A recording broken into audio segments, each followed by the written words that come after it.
Next up, we've got our Writing and Visual Arts Cohort, 1,000 words.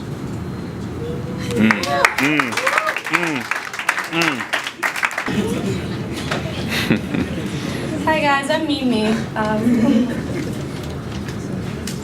Poet Eve Ewing wrote, "This world is full of blank spaces and mysterious menacing forms.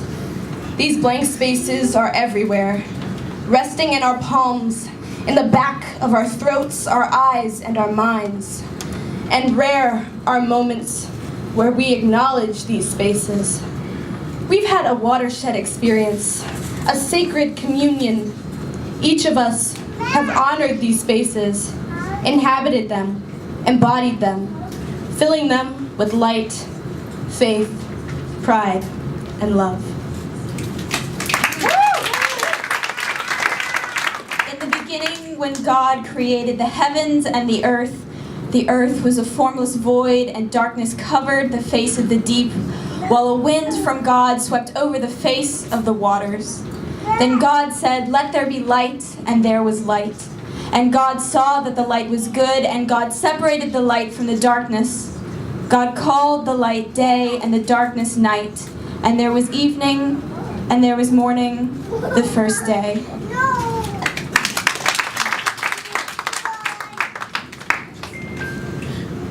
The wind blows on a sunny day.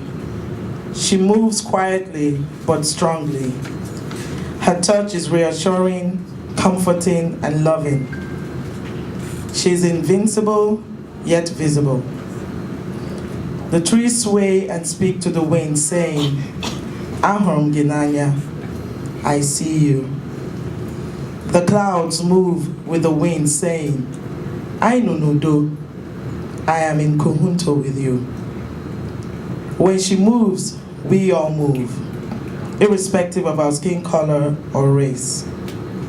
We are all in this sacred flow, Nodo, in peace.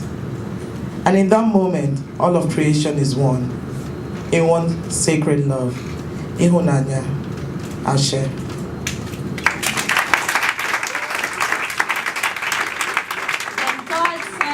"Let there be a dome in the midst of the waters, and let it separate the waters from the waters. God called the dome sky, and there was evening, and there was morning, the second day."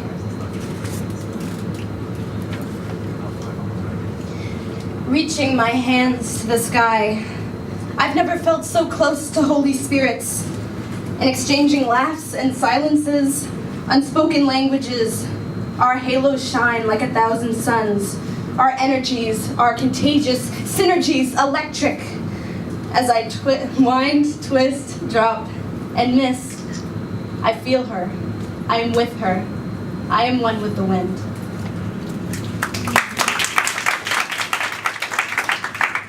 And God said, "Let the waters under the sky be gathered together in one place, and let the dry land appear."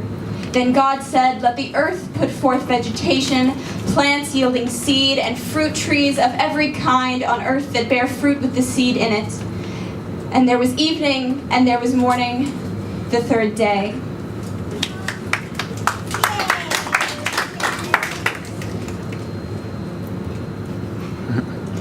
In a global community that is constantly becoming ever more interconnected, differences in faith, language, culture, and socioeconomic status must be recognized. And it is too often that fear, inspired by these differences, takes hold. Martin Luther King Jr. remarks that love is the only force capable of transforming an enemy into a friend. He reminds us that there is a hope provided by the opportunity to find love in one another. Love acts as a universal language. The desire to give it and to feel it are experienced by all. And God said, "Let there be light in the dome of the sky to separate the dome from the night, and let them be for signs and for seasons and for days and for years, and let them be light in the dome of the sky to give light upon the earth." And it was so. God made the two great lights, the greater light to rule the day, and the lesser light to rule the night and the stars. God set them in the dome of the sky to give light upon the earth, to rule over the day and over the night, and to separate the light from the darkness. And God saw that it was good, and there was evening, and there was morning, the fourth day. We are the visual arts and writing group that were combined because there was two of us doing visual arts, which you can see on the wall over there. This piece is titled 1,000 Words, which is also the name of our group. Everything that is presented by a fellow, with the exception of the Abrahamic creation story, is written, fellow or staff, is written by the fellow or staff mentor themselves. And I compiled these different pieces into one kind of cohesive presentation, so I ask that we hold applause until the presentation is completed in its entirety.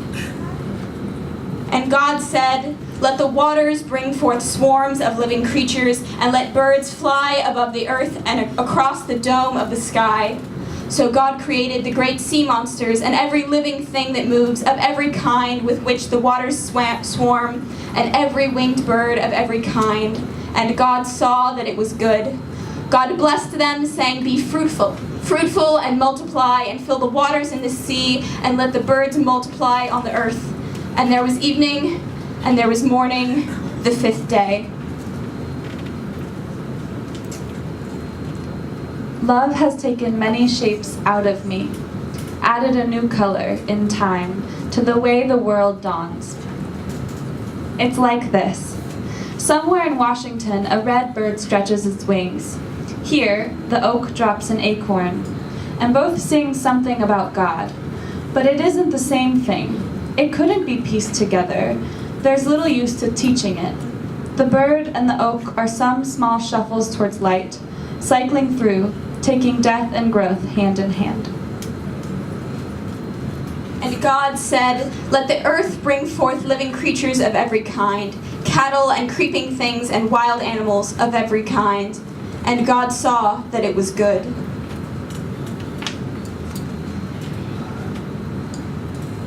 Harmony, the beauty of oneness born from our individuality. Rapport, affinity grown from understanding our beautiful differences. Active immunity, combating the most infectious aspects of social discord, moral apathy. Active community, we are the antibodies, the change agents, the leaders. We are, and you are too. That each and every one of us stand for blood and kneel for water. Then God said, "Let us make mankind in our image according to our likeness, and let them have dominion over the fish of the sea, and over the birds of the air, and over the cattle, and over all the wild animals of the earth, and over every creeping thing that creeps upon the earth." So God created humankind in God's image. Sorry. Okay. Birth is rejoiced. It's the integration of one soul into our systematic life. As we senescent, we see each other as competitors. We trample over each other for greater heights.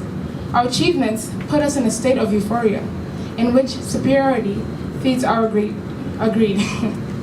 But death, when it dawns on us, we despise it and try to avoid it with serums of immortality. We are afraid to be comparable to those we find unworthy. But death has no rules. Like a nightmare, our achievements become dreams once again.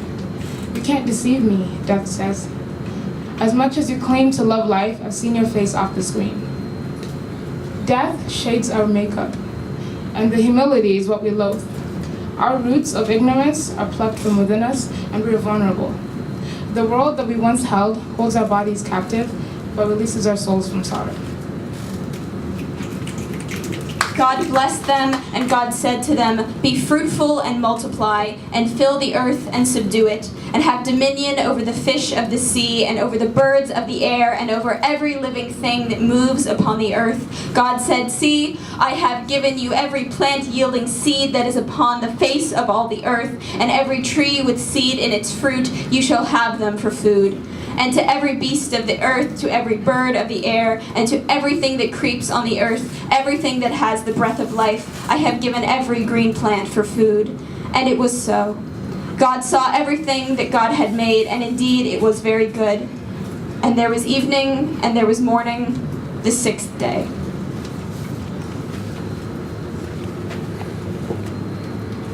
Well, let's talk about birds. Really, it's bird talk time right now, so let's talk some birds. Regardless of any personal feelings of ours about birds, it is an undeniable fact that throughout history, birds have acted as muses of sorts. The scene of a soaring hawk or diving falcon evokes images of freedom and unrestrained self-determination from deep within our souls. It is these sensations that have helped contribute to our collective view of avians as representatives of freedom. Birds have acted as heralds of change and liberation, from Noah's dove finding dry land to Yeats's falcon wandering back to its natural state of chaotic liberty, to most pointedly in John Keats's Ode to a Nightingale. This tragic poem tells the tale of a moribund, bedridden man who witnesses the unrestrained flight of the titular bird, a creature that, quote, was not born for death, unquote. If death represents the restraints and fetters that keep us from our potential dreams, then the light, free, unrestrained nature of birds is emblematic of life. A truly virtuous life is lived, in the words of the neo-prophetic Leonard Skinner, quote, as free as a bird, unquote. In this same spirit, let us celebrate life's most precious moments with the dignity and grace of a dove. Let us go forth and take on life's challenges with the strength and resilience of a falcon. And in life's darkest hours, let us be as nightingales, using our melodious and encouraging song to help others going through our same struggles.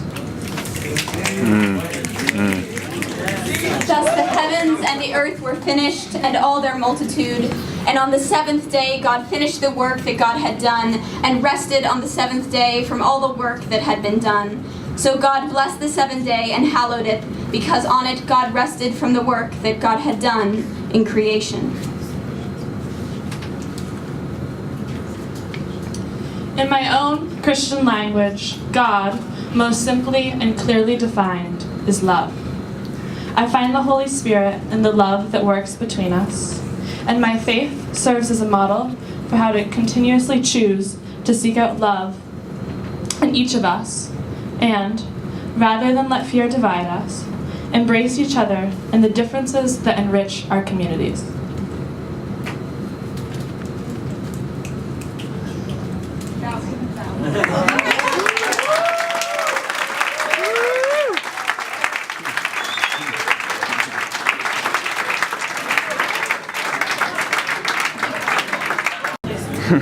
Thank you, Writing and Visual Arts Cohort. Now I want to welcome Shelton back up to say a few words. So that was incredible. They created all of that in just a couple of days. I just wanted to point that out.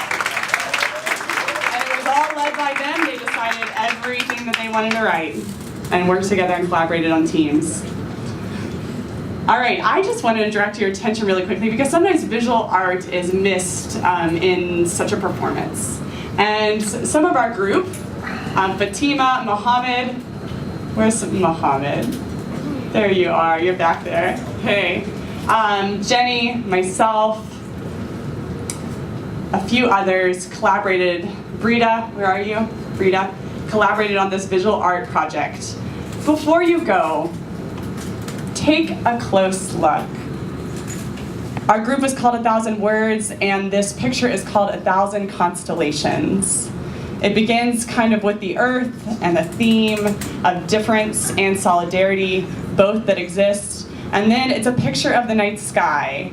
And the night sky are filled with constellations of portraits of each of the fellows and constellations that were inspired by each of the fellows. So try to find your youth's constellation before you go, and try reading somebody else's too. Thank you, shout out to the Visual Arts Group.